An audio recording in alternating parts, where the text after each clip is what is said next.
तो last episode में हम लोगों ने देखा था कि ली चेन और जाओ लोंग के बीच में फाइट हो रही होती है कि इतने में अचानक वहाँ पे मास्टर आ जाता है, जिसकी वजह से वो दोनों रुक जाते हैं। और फिर ली चेन अपने मिशन पे जंगल में चला जाता है, जहाँ पे एक मास्क मैन उस पर अटैक करता है, जिसके बाद वो उसकी खूब धुलाई करता है। और दूसरी तरफ एक खूबसूरत लड़की जिसका नाम लिंगर होता है, दो डिसाइपल उसके पीछे पड़ जाते हैं, मगर वो लड़की उन्हें देख लेती है और उन्हें कहती है कि क्या तुम दोनों मुझे ही ढूंढ रहे हो? तुम दोनों तो ब्लड थर्स्ट हाल से हो। तो डुवान उससे कहता है कि अगर तुमने हमें पहचान ही लिया है तो फिर हमारा काम और भी आसान हो गया है, क्यों ना तुम हमारे साथ चलो। मगर लिंगर कहती है कि अगर मैं तुम्हारे साथ ना चलूं तो डुवान कहता है कि फिर बाद में मुझे मत कहना कि मैंने तुम्हें तंग किया। ये कहते ही वो उस पर एक बहुत ही पावरफुल एनर्जी अटैक करता है, जिससे लिंगर अपने आप को बचाकर ऊपर चले जाती है और सीधा डुवान पर आकर अपने स्वॉर्ड से अटैक करती है और उसे पीछे धकेल देती है, जिसके बाद डुवान उस पर अटैक करके उसे पीछे हटा देता है। ये देखकर वो लड़की कहती है कि तुम्हारी इतनी हिम्मत, तुम मेरा मुकाबला करना चाहते हो, मैं तुम्हें इसका अच्छा सबक सिखाऊंगी। ये कहते ही वो अपनी स्वॉर्ड लेकर उस पर अटैक करना शुरू कर देती है, जिससे डुवान अपने आप को बचाने की कोशिश करता है और फिर उसकी स्वॉर्ड को अपने दोनों हाथों बीच में पकड़ लेता है और फिर जाओशी से कहता है कि तुम वहाँ खड़ी खड़ी क्या कर रही हो? तो जाओशी कहती है कि तुम दोनों तो मेरे बगैर ही शुरू हो गए, लो मैं भी आ रही हूँ। ये कहते ही वो भी लिंगर पर आते ही अटैक करना शुरू कर देती है। तो लिंगर दोनों से अपने आप को बचाने की कोशिश करती है, मगर दोनों के कंबाइन अटैक को वो नहीं रोक पाती, जिससे वो पीछे हट जाती है और फिर उनसे कहती है कि तुम दोनों बहुत वीक हो, इसलिए तुम्हारा मेरे साथ कोई मुकाबला नहीं। ये कहकर वो वहां से उड़ जाती है, मगर वो दोनों ही उसका पीछा करते हैं। जिसके बाद लिंगर देखती है कि वो दोनों ही उसके पीछे आ रहे हैं, तो वो तेजी से उड़ते हुए आगे चली जाती है। जिसके बाद वो दोनों ही उसके पीछे जाते हैं, तो वो देखते हैं कि अचानक लिंगर तेजी से उनकी तरफ आती है और शाओजी पर अटैक करके उसे पीछे धकेल देती है और फिर वो डुवान पर भी अटैक करती है। जिसके बाद वो लोग नीचे आ जाते हैं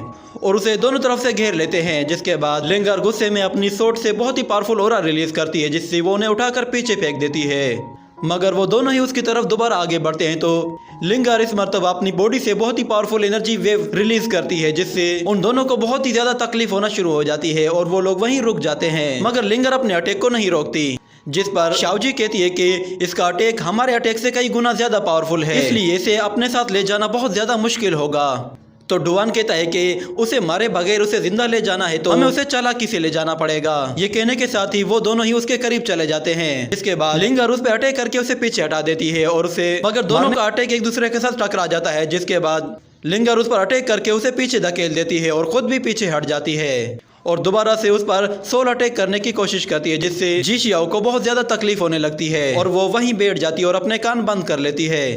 मगर लिंगर अपने अटैक को नहीं रोकती, जिसके बाद शाओजी उसकी तरफ आगे बढ़ती है, मगर वो लड़खड़ाकर गिर जाती है। ये देखकर लिंगर ऊपर चली जाती है और उससे कहती है कि अब तुम्हारा काम यहीं खत्म होने वाला है। ये कहकर वो उस पर जैसे ही अटैक करने वाली होती है तो डुवान बीच में आकर उस पर पॉइजनस अटैक करके उसे पीछे हटा देता है। जिसके बाद शाओजी भी खड़ी हो जाती है और दूसरी तरफ लिंगर देखती है कि उसके हाथ में कुछ अजीब सा फील होने लगा है और वो काफी वीक फील कर रही होती है, जिसपे शाओजी हंसते हुए कहती है कि अब इसका कोई फायदा नहीं, इस अल्टीमेट पॉइजन पाउडर का एंटीडोट सिर्फ मेरे पास है। और फिर डुवान उससे कहता है कि अगर मैडम हमारे साथ चलना पसंद करें तो बहुत ही अच्छा होगा, वरना हम आपको जबरदस्ती उठा कर ले जाएंगे। तो लिंगर उस पॉइजन की वजह से बहुत ही तेजी से वीक होना शुरू हो गई थी। जिसके बाद शाओजी उससे कहती है कि अगर तुम्हें इस पॉइजन का एंटीडोट जल्द से जल्द ना दिया गया तो शायद बहुत देर हो जाएगी। ये कहकर वो दोनों ही उसकी तरफ आगे बढ़ना शुरू होते हैं और दूसरी तरफ लिंगर बहुत ज्यादा वीक हो गई थी और घुटनों के बल आ गई थी, मगर वो अभी भी हार मानने को तैयार नहीं होती और वो दोनों जैसे ही उसके करीब आते हैं तो लिंगर अपनी स्वॉर्ड लेके फौरन से फ्लाई करते हुए उनसे दूर चली जाती है। तो वो दोनों भी उसके पीछे पीछे चले जाते हैं। जिसके बाद अगले सीन में हमें कल्टीवेशन केव का सीन दिखाया जाता है, जहाँ पे हमारा मेन कैरेक्टर ली शेन होता है, वो वहाँ पे बैठा हुआ होता है और एक पोटली को चेक करता है, जिसके अंदर से बहुत सारा सामान निकलता है, जिसपे वो बहुत खुश होता है और वो एक बुक को उठाकर देखता है। उस बुक में एक कल्टीवेशन टेक्निक होती है, जिससे देखकर ली शेन कहता है कि मुझे तो इसी की जरूरत थी। वो उस बुक को बैठकर रीड करना शुरू करता है। जिसके बाद वो कहता है कि ये तो काफी इंटरेस्टिंग है। वो उस बुक को वहीं पे रख देता है। जिसके बाद वो खड़ा होकर उस बुक की प्रैक्टिस को एक्सरसाइज करना शुरू कर देता है।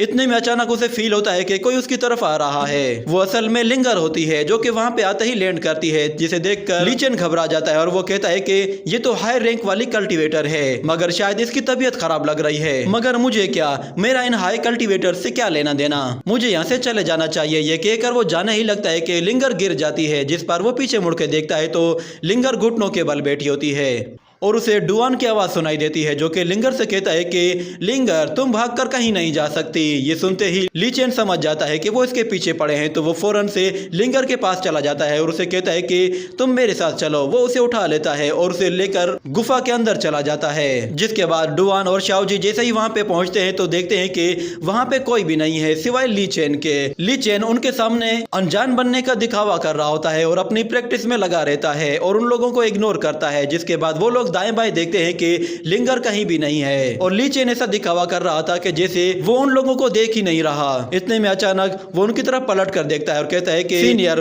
प्लीज मुझे माफ कर दे, मैंने आपको देखा ही नहीं। इसी के साथ ये एपिसोड यहीं पे खत्म हो जाता है।